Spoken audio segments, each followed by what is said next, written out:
इस मार्ग में आप जी को अब पुनः ब्लाइंड फेथ करना पड़ेगा। लेकिन ब्लाइंड फेथ करने से पहले आपने इस मार्ग को जैसे दूध का जला हुआ फूंक मारता है लस्सी को, ऐसे ग्रहण करना। आंखें बंद करके ग्रहण नहीं करना, लेकिन इसको ग्रहण करके फिर आंखें बंद कर लेना। कहने का भाव यह है कि फिर अग्रम अग्रम ना करना, यू नाम लेने पीछे। इस दीक्षा लेने से पहले आप खूब ट्राई करो और खूब परीक्षण करो। सब जो दास बताता उसका प्रमाण देखो और फिर आंखें बंद करके उपदेश ले लो। और फिर आंखें ही बंद रखना, यानी ब्लाइंड फेथ करना, पूर्ण विश्वास करना दास के एक एक शब्द पर। फिर आपकी भक्ति चलेगी। अब तो आप आते हो दूध के जले हुए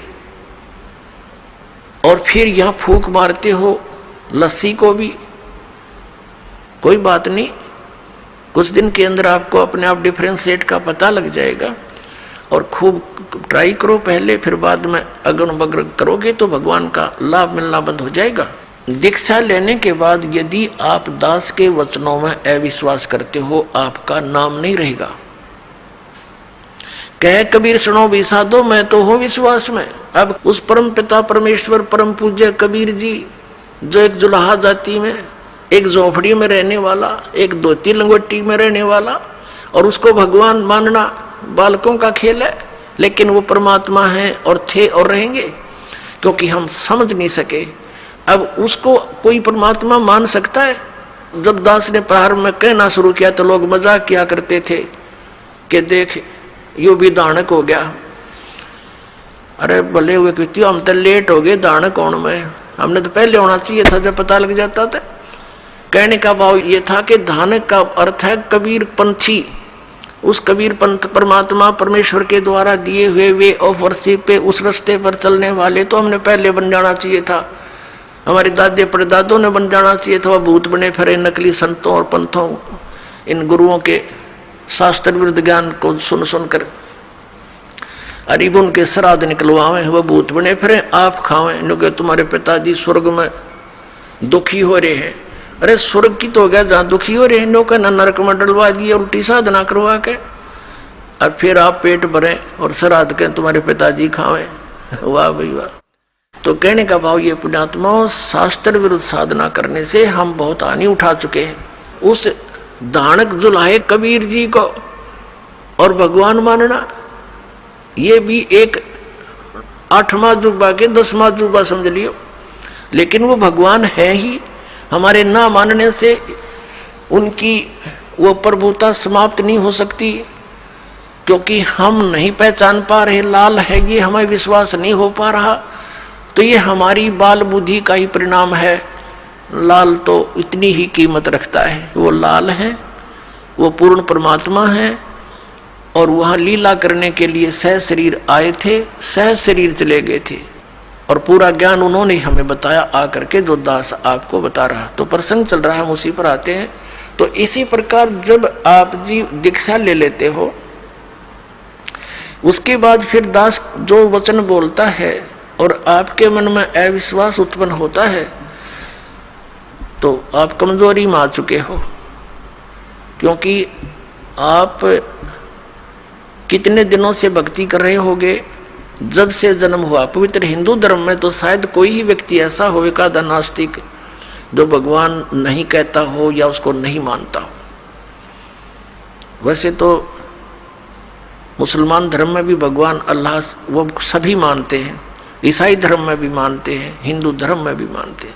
और आप कितने दिन से ज्ञान सुनते आ रहे हो, और दास जो भी ज्ञान आपको सुना रहा है उनके एक पॉइंट को क्लियर करने के लिए 3-3, 4-4 प्रमाण देता है।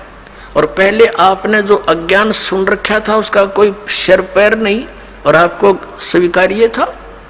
अब ये क्यों अग्रम अग्रम इतनी हो रही है आपके माइंड में, काल को ये चिंता बनी रहती है, कहीं ये इस मार्ग पर दृढ़ ना हो जा और इसका बेड़ा पार ना हो जा, तेरे हाथों से ना निकल जा।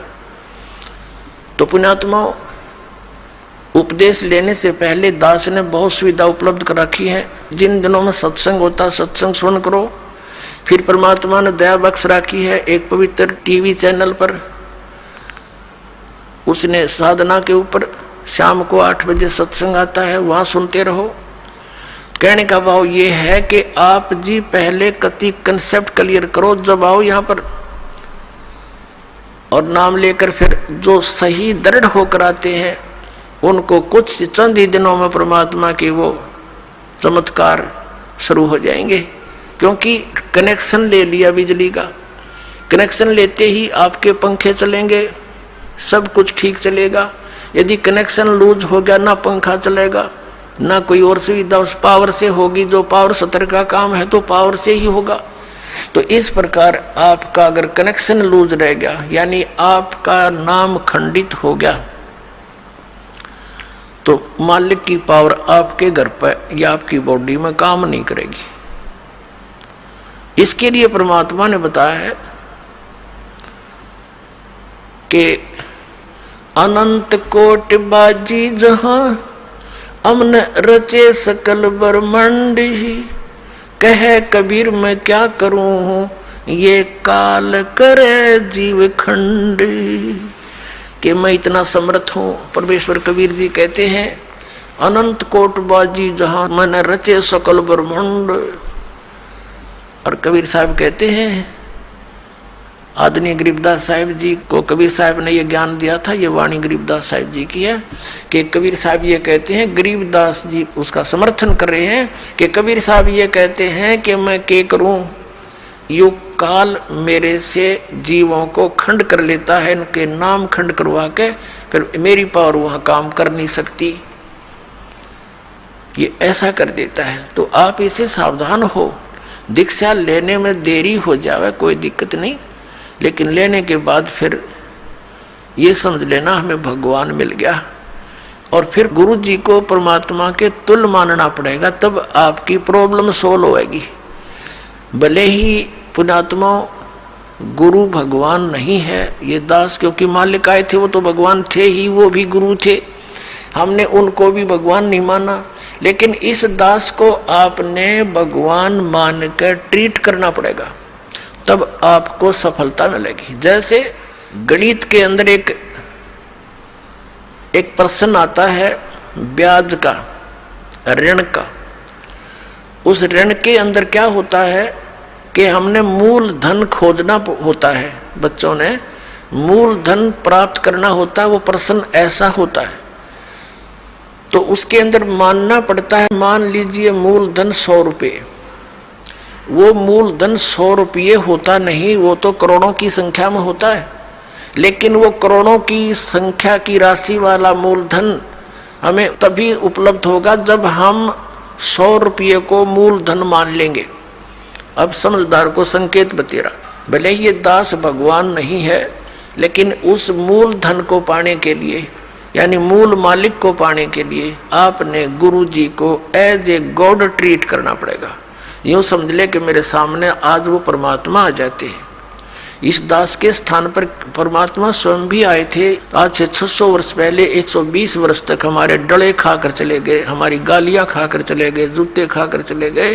क्योंकि जिस बाप का बेटा शराब पी रहा हो और पिता जाकर उसको कहता महफिल में बेटा आजा तू ना नाश करे, तो वो झगड़ा कर देता पिता के साथ, हाथापाई भी कर देता है, एक तरह मेरी बेइज्जती कर दी, क्योंकि होश में है नहीं, नशे में है।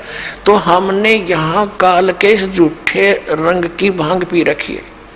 कबीर ये माया अटपटी सब गट आन अड़ी, और किस किस न समझाऊं या कुआ भांग पड़ी।